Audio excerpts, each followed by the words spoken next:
अस्सलाम वालेकुम, मैं हूं साउथ कोरिया से अब्बास हुसैन और आप देख रहे हैं मेरा यूट्यूब चैनल कोरिया पाक इन्फो। प्यारे दोस्तों, आज की मेरी वीडियो का टॉपिक एक वादे को पूरा करने के ऊपर है। जो इंसान ज़िंदगी में अपने वादे के ऊपर पाबंद और कारबंद रहता है तो वो ज़िंदगी में भी कामयाब होता है, तो उसका दूसरे लोगों में इमेज भी अच्छा बनता है। हमारे साथ आज कोरिया में एक पाकिस्तानी दोस्त कोरिया में जो आए हैं, तो उस दोस्त के साथ मैंने एक वादा किया था 2 साल पहले। तो आज मैं उस वादे को पूरा करने के लिए उसी के साथ आज यहाँ पर बैठा हूँ। अब ये दोस्त कोरिया में आ चुका है। हम उस वक्त जो इसके साथ वादा किया था, इसका यही मकसद था कि इसने थोड़ा कोरियन लैंग्वेज के हवाले से मेरी हेल्प की थी। उनकी ये ख्वाहिश थी कि काश कोई दिन आएगा कि मैं भी कोरिया जाऊंगा और अब्बास भाई के साथ बैठकर एक वीडियो बनाऊंगा। ये अपना मुख्तसर तारुफ भी कराएंगे और कोरिया अपना आने का उनका जो सिलसिला था वो किस तरह कैसे कैसे कोरिया पहुंचे अपनी रुदात भी बयान करेंगे। अस्सलाम वालेकुम मोहतरम जनाब। जी वालेकुम अस्सलाम। बास भाई क्या हाल है? अल्हम्दुलिल्लाह बिल्कुल। हसीब साहब, आप थोड़ा सा अपना मुख्तसर तारुफ बताएं नाजरीन को, आप पाकिस्तान कहाँ से हैं और क्या आपका इसमें ग्रामी है? जी मेरा नाम है हसीब रहमान फ्रॉम टोबा टेक्सिंग का मैं रहायशी हूँ और इस वक्त कोरिया के शहर इंशन में मौजूद हूँ। माशाल्लाह माशाल्लाह, बड़ा खुश नसीब है कि जिस तरह पाकिस्तान से लोग आ रहे हैं और उनमें आप लोगों का भी नाम है और आप भी इस वक्त कोरिया में हैं। तो थोड़े अपने बारे में ये बताएं कि आप जब आने का जहन था या जब आप कोरिया आए तो सबसे पहले आपको कैसे पता चला या किसने आपको ये बशरा दिया कोरिया आने के बारे में? जी आपका सवाल बड़ा अच्छा है। एक दफ़ा मैं अपने दोस्त से मुलाकात हुई तो उसने मुझे बताया कि कोरिया की वैकेंसियाँ आई हैं तो अप्लाई करें। तो मैंने सोचा कि ये मैं नहीं कर पाऊँगा, तो उसने ज़बरदस्ती मेरा अप्लाई कर दिया। सही। तो मेरा नाम आ गया लकी ड्रा में, तो उसका नाम नहीं है लकी ड्रा में। सही नसीब की बात है। देखें, जिसने अप्लाई करवाया उसका नाम नहीं आया और जो नहीं आना चाहता था उसका नाम आ गया।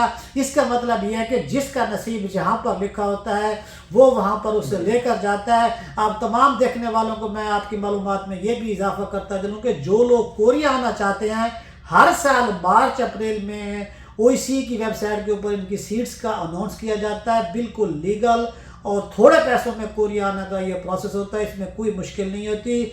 और इसके साथ साथ थोड़ा ये आप बताएं कि जब आपको दोस्त ने बताया और आपका नाम आ गया तो फिर आपने कोरियन लैंग्वेज का इम्तिहान देने के लिए कोरियन ज़बान कैसे सीखी? जी उसके साथ ही जब मेरा नाम आया तो अगले दिन ही मैं new pelican Korean language academy है टोबा में, तो वहाँ पे जाके मैंने अपनी जो है स्टडी शुरू कर दी। तो तकरीबन मेरा 26 दिन के बाद पेपर आ गया था। 26 दिन के बाद? 26 दिन के बाद। सही। तो मैं 26 दिन खूब मेहनत करने के बाद इम्तहान दिया। सही। जब आपने इम्तिहान दिया तो आप क्या पहली दफ़ा पास हो गए थे या आप फेल हो गए थे, दोबारा आप पास हुए? जी पहली दफ़ा जब मैंने इम्तहान दिया 26 दिन के बाद तो मेरे 200 में से 85 नंबर आए थे। तो मैं 10 नंबर से मेरिट में रह गया था।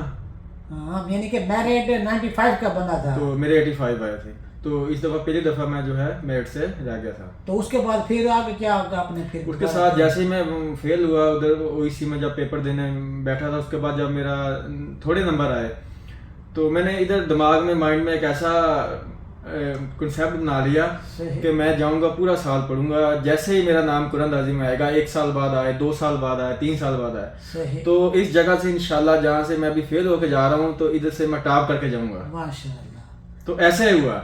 सही। तो दूसरी मरतबा आप कितने पे नंबर है? जी उसके बाद मैं दोबारा साल पूरा मैं पढ़ता रहा, बहुत मेहनत की। तो अगले साल 19 में फिर उसी मेरे दोस्त ने और मैंने इकट्ठे अप्लाई किया, तो उसका नाम फिर नहीं आया, मेरा आ गया। माशाल्लाह। तो उसके बाद इम्तहान दिया माशाल्लाह, और उसमें 75 लड़के थे वो इसी में एक वक्त पेपर दे रहे। सबसे ज्यादा टॉप के नंबर और मेरी एकेडमी में सबसे ज्यादा नंबर मेरे थे। माशाल्लाह। थोड़ा यहाँ पर ये बताइएगा कि जो लड़के पहली दफ़ा अप्लाई करते हैं या उनका नाम नहीं आता या दूसरी दफ़ा नाम नहीं आता या जो लोग पहली दफ़ा फेल हो जाते हैं, तो उनके लिए आपका क्या पैगाम है? क्या उन्हें हिम्मत हारनी चाहिए? जी बड़ा अच्छा सवाल है आपका। जी जो लड़के फेल हो जाते हैं पहली दफ़ा या दूसरी दफ़ा भी कई लड़के जो होते हैं फेल हो जाते हैं, तो उनको कभी हिम्मत नहीं हारनी चाहिए। एक दफ़ा फेल हो जाए वो खूब मेहनत करें, आके ग्रामर करें, वोकैबुलरी करें, टीचर से पढ़ें, और जैसे उनका नाम आएगा इंशाल्लाह ताला जो पहले पढ़े होते हैं जिनको कोरियन ज़्यादा आती है तो वो कभी भी फेल नहीं होते। सही। बिल्कुल, बहुत अच्छा इन्होंने पॉइंट यानी कि ये रेज किया कि जो लोग आना चाहते हैं, अगर एक दफ़ा वो फेल हो जाते हैं या उनका नाम नहीं आता, तो उन्हें हिम्मत नहीं हारनी चाहिए। जो इंग्लिश का लफ्ज़ है ना होप, तो ये बहुत बड़ा एक हिम्मत वाला लफ्ज़ है और हर बंदे को इसके ऊपर गौर करना चाहिए। जब इंसान अपने किसी अच्छे या बुरे काम के लिए अपना एक कदम उठाता है तो दूसरा कदम खुद ब खुद उसके साथ उसका साथ देता है। तो लिहाजा आप लोगों को हिम्मत नहीं हारनी चाहिए। आपका नसीब अच्छा है, आप हार्ड वर्किंग हैं, तो आप लाजमी तौर पर कोरिया आ सकते हैं। इसमें कोई बड़ी बात नहीं। ये हमारे साथ एक दोस्त जो बैठे हुए हैं, ये एक उम्दा मिसाल है कि इन्होंने ये इम्तिहान पहली दफ़ा फेल हुआ, लेकिन नसीब की बात है कि अगले साल दोबारा इनका नाम हुआ। जब ये इम्तिहान दे रहे थे तो उसी टाइम इन्होंने अपने आप के साथ फैसला किया कि मैं यहाँ पर दोबारा आऊँगा और दोबारा यहाँ से अच्छे नंबर से पास करके कोरिया जाऊँगा। और आज अल्हम्दुलिल्लाह ये हमारे साथ कोरिया में मौजूद हैं। तो जब आपका नाम कोरिया वहाँ भी क्लियर हो गया, इम्तिहान भी पास कर लिया, तो कितना आपको इंतज़ार करना पड़ा? जी, उसके बाद मुझे तकरीबन 1 साल वेट करना पड़ा पहले रोस्टर पे। सही। पहले 1 साल मैंने रोस्टर जमा करवाया तो मेरा वीज़ा नहीं आया। उसके बाद दूसरा रोस्टर मैं जमा करवाया तो साथ ही मार्च में मेरा वीज़ा आ गया था। सही। तो जैसे ही मेरा वीज़ा आया तो उसके साथ ही कोरोना शुरू हो गया। सही। तो कोरोना जब शुरू हो गया तो 1 साल जो है मेरी जो फ़्लाइट ही नहीं हुई, मतलब फ़्लाइट मिस होती रही 2 महीने बाद, 3 महीने बाद, 4 महीने बाद, 1 साल ऐसे गुजर गया। सही। तो 1 साल के बाद फिर मेरी फ़्लाइट हुई तो अगले मार्च में, मैं इसी मार्च में यानी कोरिया पहुंचूंगा। सही सही, माशाल्लाह। इनका इसका मतलब ये कि अगर आपका वीज़ा लग जाता है या आपका CCV हो जाता है तो आपको घबराने की या परेशानी होने की कोई ज़रूरत नहीं है। बार बार कंपनी में कॉल कराने का भी कोई फ़ायदा नहीं है, इससे आपका वीज़ा कैंसिल भी हो सकता है। तो इसके साथ साथ आप थोड़ा ये एक अहम सवाल बताएं कि जो लोग एजेंटों के हत्थे चढ़ जाते हैं या लोगों को पैसे देते हैं, उन लोगों के लिए आपका क्या पैगाम है कि जब आप कोरिया आते हैं तो OEC के ज़रिए आपका कितना खर्चा हो जाता है? जी बिल्कुल। जैसे ही आप कोरिया आने का शौक़ रखते हैं तो मेन जो है ना कोरिया आने का जो तरीका वो OEC यानी ओवरसीज़ एम्प्लॉयमेंट कॉरपोरेशन। सही।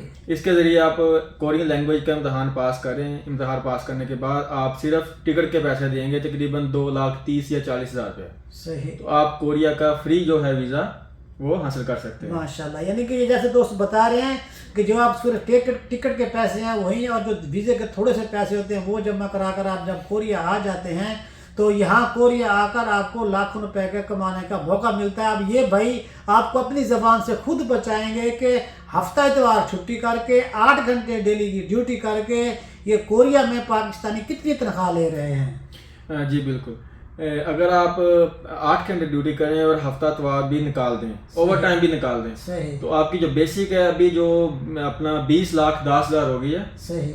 जो पाकिस्तानी आज का जो डॉलर है उसके हिसाब से 3,00,000 कोई 36,000 से ऊपर है माशाल्लाह, ओवर टाइम के अलावा और हफ्ता इतवार के अलावा। और जैसे ही आप डेली 2 घंटे ओवर टाइम कर लें और हफ्ता भी लगा लें तो आप पाकिस्तानी तकरीबन 4.5 तक इजीली बचा सकते हैं। सही, माशाल्लाह। बहुत अच्छी आपके साथ गपशप की और आपकी ख्वाहिश पूरी हुई। जो आपका वादा था, मेरा वादा आपके साथ पूरा हुआ।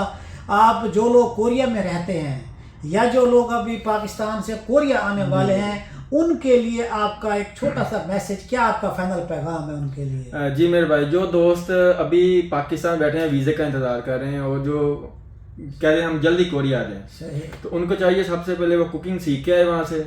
कुकिंग जो मेन चीज़ है। तो यहाँ पे आके अगर आप किसी ऐसी फैक्ट्री में आ जाते हैं जहाँ पे कोई पाकिस्तान नहीं होता, अकेले आप आते हैं, तो वहाँ पे आपको बड़ी मुश्किलात का सामना करना पड़ता है। कोरियन फूड होता है तो वो आप खा नहीं सकते। तो इसलिए कुकिंग सीख के आए, ये बहुत आपके लिए अच्छी मसले की न्यूज़ है। माशाल्लाह, बहुत अच्छा जनाब। आपका बड़ी मेहरबानी कि आपने हमें टाइम दिया और बहुत अच्छी यानी कि मुस्बत और पॉजिटिव गुफ्तगू हुई। हम यहीं, आप और मैं और जितने भी कोरिया में पाकिस्तानी, यही तवक्को करते हैं कि हमारे पाकिस्तान से आने वाले लोगों की तादाद बढ़ेगी। पाकिस्तान जिंदाबाद।